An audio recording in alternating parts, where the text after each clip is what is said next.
नमस्कार, नए साल पर आपका स्वागत है और नए साल में पाठशाला की पहली क्लास है और इसमें हम आपको 2023 के फ्यूचर प्लान के बारे में बताने जा रहे हैं।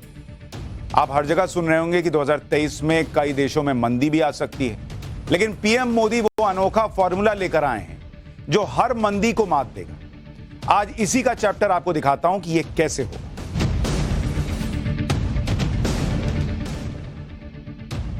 प्रधानमंत्री नरेंद्र मोदी के जिस अनोखे फॉर्मूले की मैं बात कर रहा हूं, उसे समझने के लिए आपको काशी विश्वनाथ मंदिर में हुए कायाकल्प से एक साल में आए बदलाव को समझना होगा। अब आप कहेंगे मंदिर, इकोनॉमी, मंदी और मंदिर का क्या कनेक्शन है भाई? अभी बताऊं।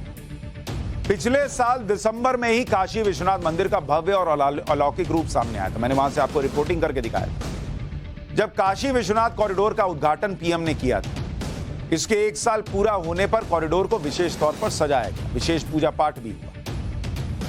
काशी विश्वनाथ कॉरिडोर बनने से एक साल में क्या बदला, इसे देखने के लिए कितने लोग आ चुके हैं, इसे आप सुनेंगे तो हैरान रह जाएंगे।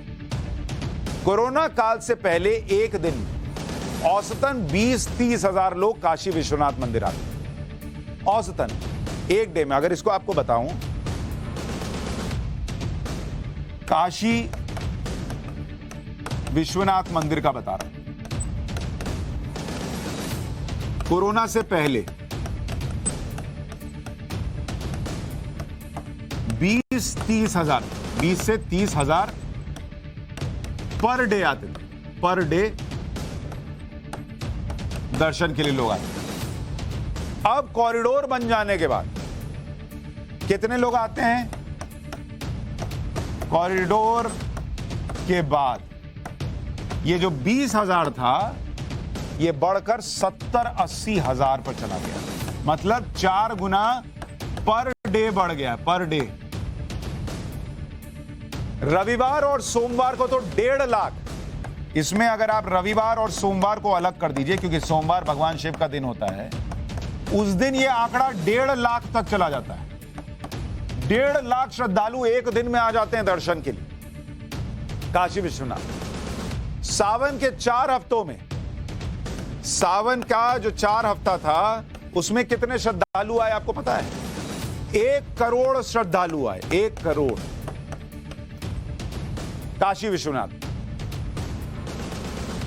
एक साल में अगर आप इसको देखने जाएंगे कि एक साल के अंदर अगर आप देखेंगे कि काशी विश्वनाथ में कितने लोग आए, क्या व्यवस्था रही, इसका आंकड़ा भी सुनेंगे तो आप हैरान रह जाएंगे। और अभी मैं इसको बताऊंगा कि क्यों इसको मैं पैरेलल इकोनॉमी और मंदी से जोड़ रहा हूं। इसको देखिएगा। एक साल में जब से कॉरिडोर बना, 7 करोड़ 35 लाख लोग दर्शन के लिए आ चुके हैं।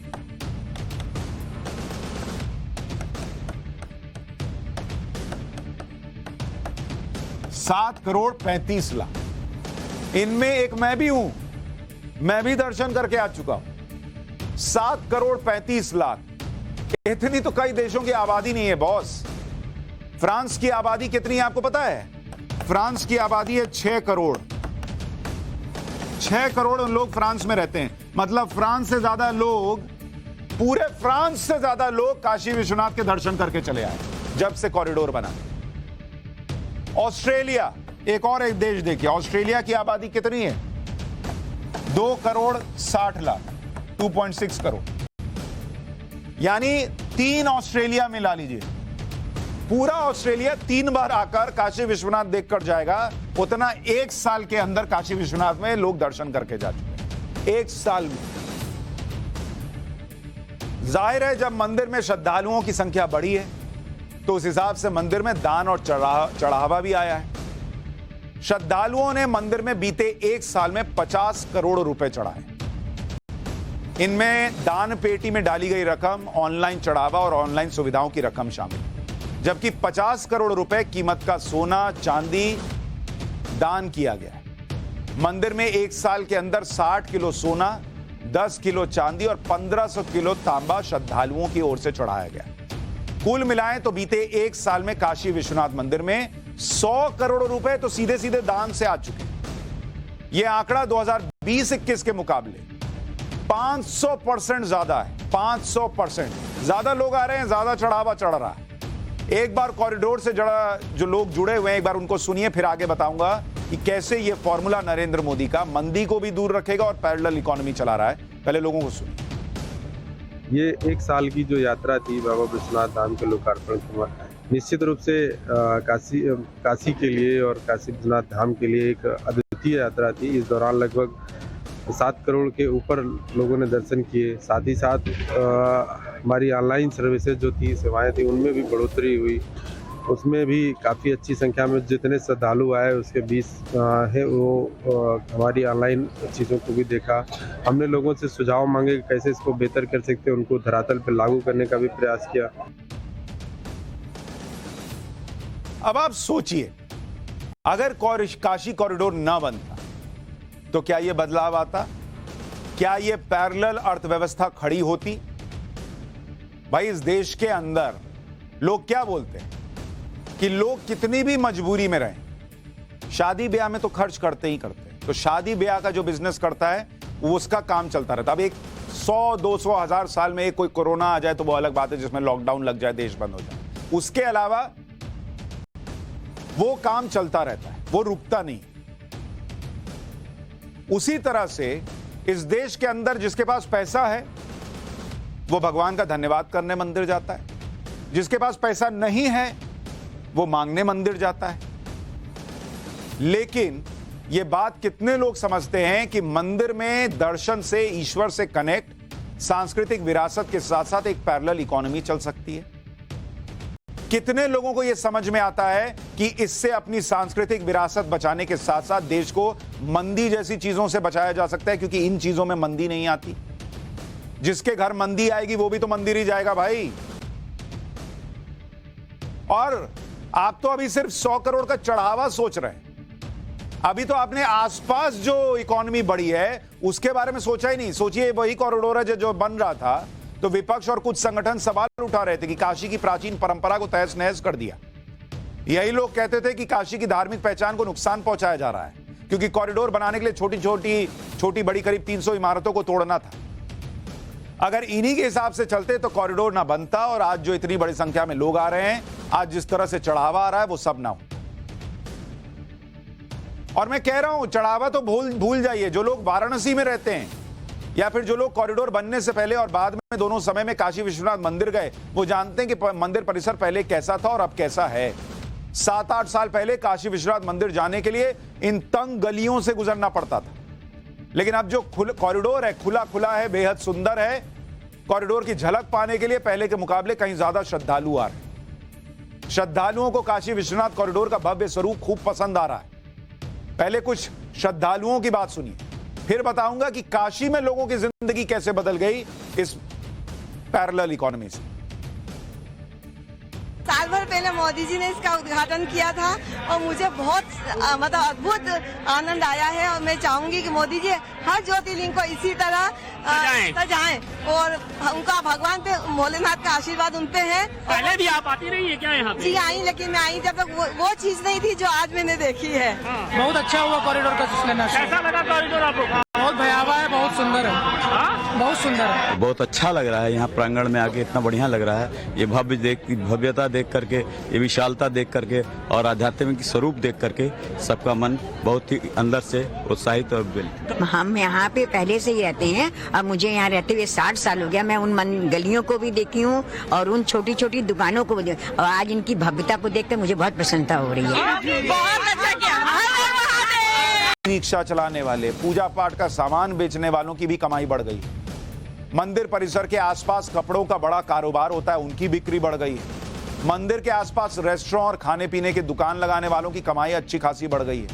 शनिवार, रविवार, सोमवार और छुट्टियों के दिन तो काशी में पर्यटकों की भीड़ की वजह से शहर में जाम लग जाता है। यह पैरेलल इकोनॉमी जो है वो किस तरह से बड़ी हो गई, और आप सोचिए इसके बारे में कितने लोगों का मंदिर में क्या ये सब पैसा लगा रहे हैं, क्या कर रहे हैं, वो देखिए कहां ले गया इस पूरी अर्थव्यवस्था को। एक बार जरा लोगों को सुनिए।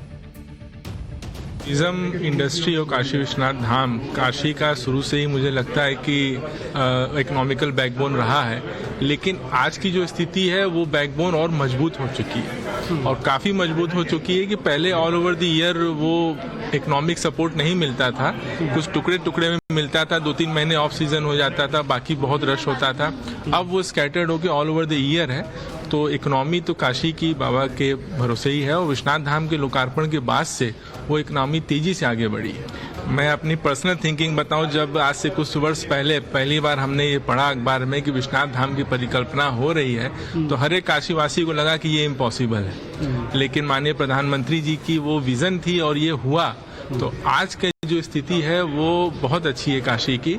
और आप भारत में देखिए, रिलीजियस टूरिज्म का एक ट्रेंड तेजी से बढ़ता चला जा रहा है, उसमें काशी नंबर 1 पे आ रही है। 2023 का ये साल डिफेंस और टेक्नोलॉजी के लिए भी बहुत इंपॉर्टेंट है। आपको बता रहे हैं कि युद्ध में अब ऐसे सैनिक उतरेंगे जो कभी मरेंगे नहीं। इसके अलावा आपको यह भी बताऊंगा कि बुलेट ट्रेन से भी जबरदस्त ट्रेन कौन सी आने वाली है। लेकिन सबसे पहले सैनिकों का चैप्टर जो किसी तोप गोले से मरने वाले नहीं।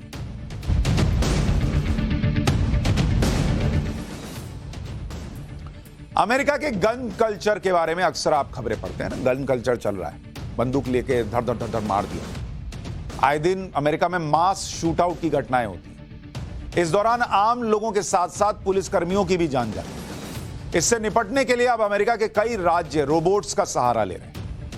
लेकिन सैन फ्रांसिस्को पुलिस खतरनाक किस्म के रोबोट्स का इस्तेमाल करने वाली है, जिनके पास लाइसेंस टू किल होगा। मतलब अब आदमी नहीं लड़ेगा, रोबोट लड़ेगा। और जब रोबोट लड़ेंगे तो मरेंगे क्या? ये जो आप रोबोट देख रहे हैं, यही लड़ाई करेंगे बॉस। ये देखिए, बंदूक चलाएंगे, गोली चलाएंगे, बम चलाएंगे। इंसान नहीं लड़ेगा, इंसान को गोली नहीं लगेगी। अब ये रोबोट जाके लड़ाई करेंगे। मारो जिसको मारना, मर जाएगा वो। क्या रोबोट क्या मरे? और इनके पास लाइसेंस टू किल होगा, यानी ये रोबोट्स गोली मार सकेंगे। ये क्राइम कंट्रोल के फील्ड में एक बड़ा कदम है। पाठशाला में इन्हीं किलर रोबोट्स के बारे में आज आपको विस्तार से बताने जा रहा हूं, जो एक सैनिक का काम करेंगे, सोल्जर का। युद्ध की पूरी दुनिया बदलने वाली है बॉस। अमेरिका की सैन फ्रांसिस्को पुलिस ने एक प्रस्ताव तैयार किया था, जिसके मुताबिक पुलिस आधुनिक रोबोट्स का इस्तेमाल आर्मी स्टाइल में करेगी। जब अधिकारियों और पुलिस के जवानों के साथ आम लोगों की जिंदगी खतरे में होगी और पुलिस विभाग के पास कोई दूसरा विकल्प नहीं होगा, यानी इमरजेंसी के हालात होंगे, तो इन रोबोट्स का प्रयोग किया जाएगा। ये रोबोट्स दुश्मन को पहचानेंगे, उसे गोली मारने में सक्षम होंगे।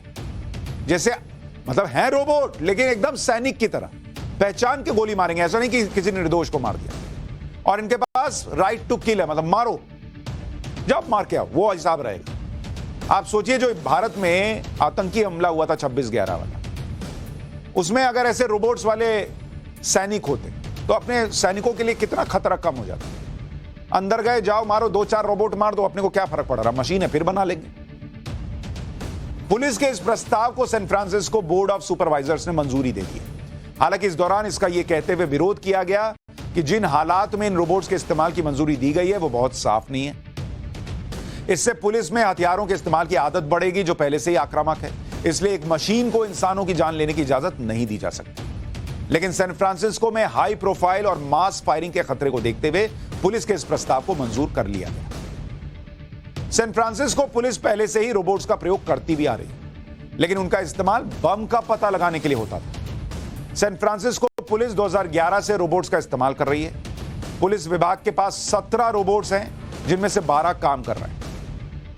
सैन फ्रांसिस्को पुलिस के पास फिलहाल किलर रोबोट्स नहीं है, और जो मौजूदा रोबोट्स हैं उन्हीं को मॉडिफाई करके गोली चलाने में सक्षम बनाया जाएगा।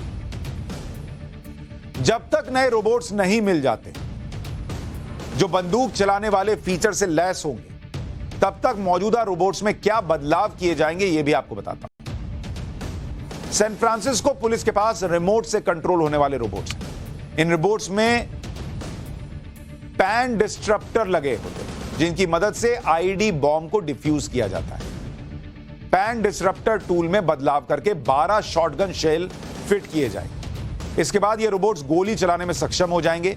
सैन फ्रांसिस्को पुलिस के पास अमेरिकी सेना के रोबोट्स भी हैं, जो वेपन लोड करने के बाद गोली चला सकते हैं। रोबोट्स में ग्रेनेड लॉन्चर, मशीन गन और एंटी मटीरियल राइफल भी फिट किए जा सकते हैं। ये सारे हथियार फिट होने के बाद रिमोट कंट्रोल की मदद से पुलिस रोबोट को खतरे वाली जगह पर भेजेगी और गोली चलाएगी। उधर से गोली लगेगी रोबोट को, इधर से गोली मारेगा रोबोट तो वो लगेगा किसी आतंकी को, क्रिमिनल को, किसी और को। गोली चलाने का कमांड पुलिस अधिकारी ही देगा, लेकिन पुलिस अधिकारी की जान को खतरा नहीं होगा क्योंकि वो तो कहीं और बैठा है। सैन फ्रांसिस्को पुलिस फिलहाल जिन रोबोट्स का इस्तेमाल कर रही है उनके बारे में थोड़ा आपको बता देता हूं, क्योंकि इन्हीं रोबोट्स को मॉडिफाई करके किलर रोबोट्स बनाया गया है। F5A रोबोट ये हर तरह के काम कर सकता है जिसको आप देख रहे हैं। 38 किलो तक का वजन उठा सकता है, सीढ़ियां चढ़ने में भी सक्षम है। फिर एक ये लोग यूज कर रहे हैं, उसका नाम है F6A। ये हैवी ड्यूटी रोबोट है। ये 29 किलो का वजन उठा सकता है, बॉम्ब ट्रेस करने में सक्षम है, सीढ़ियां चढ़ सकता है, व्हील एडजस्ट कर सकता है।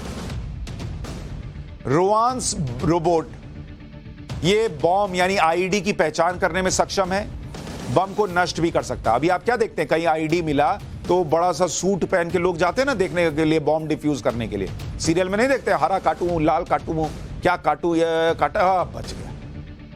वो अब बच गया कि चिंता ही नहीं है, ये जाएगा, ये काटेगा, फट गया तो यही फटेगा। इसी में बंदूक लगा दिया, अंदर गए, कहीं छुपा हुआ है, वो निकल के मारा, टन से लगेगा, आवाज आएगी क्योंकि तो स्टील का है या किसी और चीज का है। इधर से ये टन मारेगा तो उधर से वो टन टना जाएगा। ये हालत होगी। अगला रोबोट जो इनके पास है उसका नाम है क्विंटियो टैलेंट। जमीन और पानी में चल सकता है, आईडी को लोकेट करके नष्ट कर सकता है, भारी सामान उठाने में सक्षम है। एक है आई रोबोट, फर्स्ट लुक रोबोट। ये बेहद हल्के होते हैं, अपना साइज एडजस्ट कर सकते हैं। ये इसके पहिए टैंक के पहिए जैसे होते हैं, गड्ढे में गिरने के बाद भी दोबारा चल सकते हैं।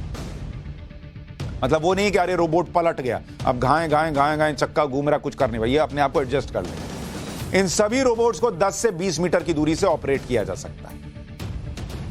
अमेरिका में पहली बार पुलिस ने किसी अपराधी को मारने के लिए रोबोट का इस्तेमाल 2016 में किया था। अमेरिका के डलास में जुलाई 2016 में लोग शांतिपूर्ण प्रदर्शन कर रहे थे। लोगों का प्रोटेस्ट पुलिस फायरिंग में 2 युवकों की मौत के खिलाफ था। इसी दौरान 2 बंदूकधारियों ने पुलिस पर हमला कर दिया। वहां भगदड़ मच गई। हमले में 5 पुलिसकर्मियों की मौत हो गई थी। हमले के बाद एक हमलावर पुलिस की गिरफ्त में आ गया, लेकिन दूसरा छिप गया और लगातार पुलिस पर फायरिंग कर रहा था। उसे मारने के लिए पहली बार पुलिस ने रोबोट का इस्तेमाल किया। पुलिस ने एक रोबोट पर बम बांधा, हमलावर के पास भेजा। यह उसी रोबोट की तस्वीर है जो आप देख रहे हैं। जैसे ही रोबोट हमलावर के नजदीक पहुंचा, उसमें बंधे बम को ब्लास्ट कर दिया गया। इस तरह से पुलिस ने हमलावर को मार गिराया और रोबोट फटा तो फटा। अमेरिका ने पुलिस के अलावा सेना में भी रोबोट्स का इस्तेमाल बढ़ा रहा है और इसलिए इसके लिए भारी भरकम बजट भी अलॉट किया जाता है। अमेरिका में सेना के पास कई रोबोट्स हैं जो बॉम्ब डिफ्यूज करने से लेकर बंदूक और ग्रेनेड लॉन्चर भी चला सकते हैं। ये देख रहे हैं, ये रोबोट है। इसके अलावा अमेरिका ने बॉर्डर सिक्योरिटी के लिए रोबोटिक डॉग्स का प्रयोग शुरू कर दिया, जो आपको दिखा रहा हूं। कुत्ते जैसा चल रहा है ना, लेकिन चल रहा है कैसे, जैसे कदम ताल करते हुए चलने वाला कुत्ता है। रोबोट डॉग्स को 20 पाउंड का पेलोड लेकर पहाड़ पर चढ़ाकर नीचे की ओर और पत्थर पर चलाकर टेस्ट किया गया। अमेरिकी सेना में कई रोबोटिक व्हीकल हैं जो रिमोट कंट्रोल से चलते हैं और खतरे वाले इलाकों में भेजे जाते हैं।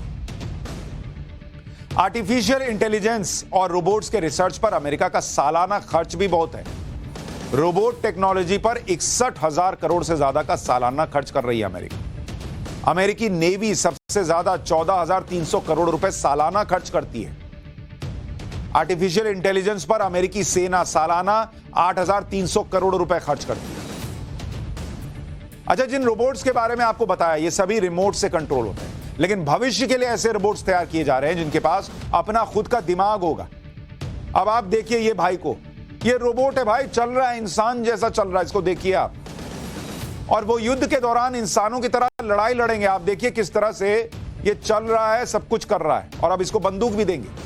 ये तस्वीरें रोबोट सोल्जर की हैं जिसे जंग के लिए तैयार किया जा रहा है। अब आप देखिए, उसको बंदूक दिया और एकदम सीधा निशाना, इसको धक्का दिया पीछे से, तो ऐसा नहीं कि जाके गिर गया, अब आप देखिए इसको, कितना कमाल का है ये। पीछे से मारा, मारो कुछ नहीं, तब भी गोली मार दिया, फिर मारा, फिर गोली निशाने पे मार रहा है, गिर गया। देखिए इसको मारा तो अभी उल्टा दाएं से वहीं फिर गोली मार दिया, इसको घुमा के छोड़ दिया। देख रहे हैं, अब इसको चक्कर तो आता नहीं है, इसको कहीं घुमा के छोड़ दो, वो वहीं मार रहा है, मुंह पे बॉल मार रहे हैं वहीं मार रहा है। न घुमाने से चक्कर आ रहा है, न बॉल का असर है, जो इसको थाम दे दिया गया टारगेट वहीं मार रहा है। ये देखिए, ड्रम फेंका, गिर गया, फिर उठेगा, फिर मारेगा। देखिए ये देखिए, ये फिर उठा, वो लोग भाग गए, कहीं हम ही को ना मार दे। इधर से आया, उसको मार के गिरा दिया, इसको फर्क ही नहीं पड़ रहा है, फिर उठेगा, फिर मारेगा। देखिएगा, इसको हमारे यहाँ आम भाषा में थेथर बोलते हैं, लेकिन युद्ध के मैदान में ऐसा थेथर सैनिक मिल जाए जो मरे भी नहीं और सामने वाले को मारता चला जाए, और क्या चाहिए। ये देखिए, पीछे से मार रहे हैं, आगे से मार, उसका बॉडी क्या है, उसका सिर फटने वाला है, खून है कहीं, हाथ पीछे करके धक्का दिए, पीछे से मार रहा है। वो हीरो है कि गिर जाएगा, फिर उसको चक्कर आएगा, फिर हीरोइन गाना गाएगी, कुछ नहीं, फिर खड़ा होकर फिर मारेगा। ये फ्यूचर रोबोट्स बन रहे हैं, आप देखिए। और ये दुनिया का भविष्य हो रहा है। आप देखिए, गुस्से में टेबल पे पलट दिया। ये जबरदस्त कमाल का रोबोट बन गया। और अब जब ये सैनिक होंगे तो युद्ध तो होगा, भयंकर युद्ध होगा, लेकिन सैनिक मरेंगे नहीं। लेकिन एक चिंता ये है, दो चिंता, दूसरे तरफ से भी ऐसे ही सैनिक रहे तब क्या होगा। और दूसरी चिंता ये है कि अगर इसका फ्यूज उड़ गया, मतलब कुछ दूसरा प्रोग्रामिंग हो गया और आपको ही मारने लगा, तब सोचिए।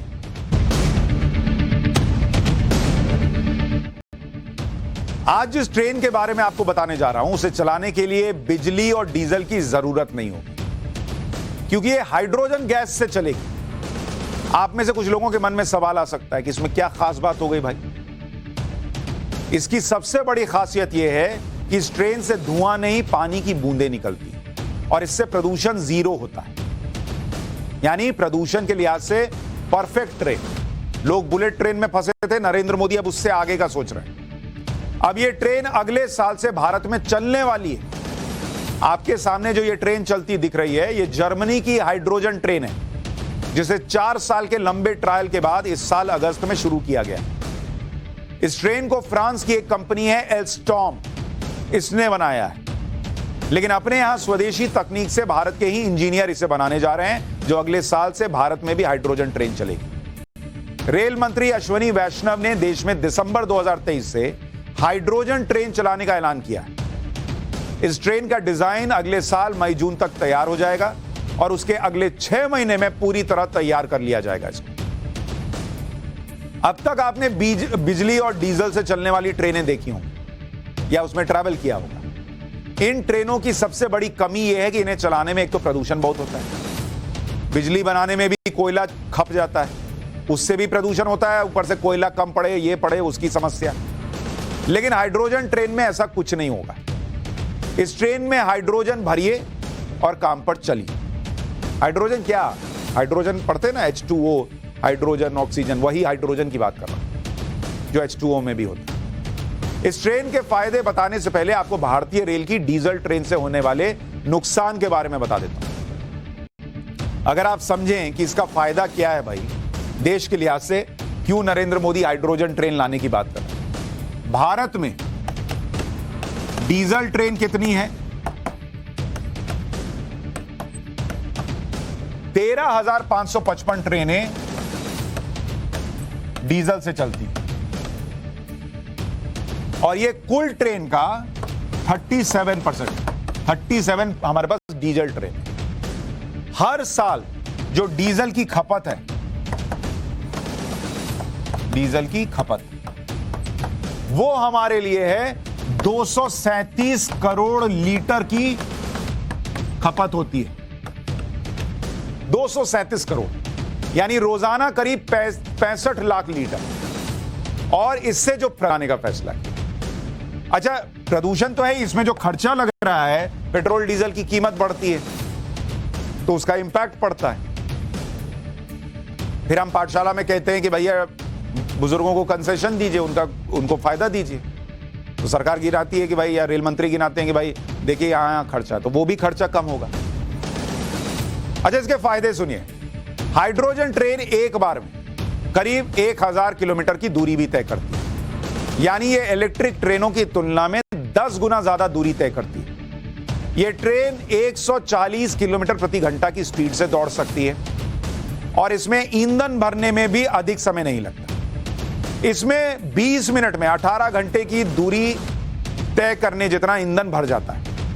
हाइड्रोजन फ्यूल एक ऐसा ईंधन है जिसकी एनर्जी बाकी ईंधन की अपेक्षा ज्यादा होती है। 1 किलो हाइड्रोजन करीब 4.5 लीटर डीजल के बराबर है। सबसे खास बात है कि इस ट्रेन से बिल्कुल प्रदूषण नहीं होता, क्योंकि इसमें से धुएं की जगह H2O यानी पानी की बूंदें निकलती हैं। डीजल या इलेक्ट्रिक से चलने वाली ट्रेनों की तुलना में इसकी लागत भी बहुत कम आती है। इसके अलावा इस ट्रेन के रखरखाव यानी सर्विसिंग का खर्चा कम है। हाइड्रोजन ट्रेन एक बेहतरीन ड्राइविंग एक्सपीरियंस भी देती है, क्योंकि इसके चलने पर बहुत कम आवाज होती है, जबकि डीजल इंजन जो है बहुत आवाज करता है। बिजली से चलने वाली ट्रेनों की तरह इसके लिए अलग से वायरिंग पैनल की जरूरत नहीं है। इस ट्रेन की छत पर बड़े बड़े हाइड्रोजन सिलेंडर लगा दिए जाते हैं। ऐसे में पेट्रोल और डीजल की बढ़ती कीमतों के बीच इसे एक बेहतरीन विकल्प के तौर पर माना जा रहा है। लेकिन आपके मन में सवाल होगा कि इस पे खर्च कितना आएगा बॉस? खर्च तो आएगा ना, जब ये कर रहे हैं तो फायदे का तो है, लेकिन खर्चा कितना है? इसकी लागत के बारे में आपको बताता हूं। भारत इसे जर्मनी की तुलना में कितना सस्ता बना लेगा, सुनिए। जर्मनी में 27 हाइड्रोजन ट्रेन का खर्च करीब 4,891 करोड़ रुपए का बैठता है, यानी एक ट्रेन का खर्च करीब 182 करोड़ रुपए। भारत में एक मेट्रो ट्रेन का खर्च करीब 48 से 64 करोड़ रुपए है, लेकिन एक्सपर्ट मान रहे हैं कि हाइड्रोजन ट्रेन को बनाने का खर्च इसी के आसपास आ सकता है, यानी काफी सस्ता रहेगा।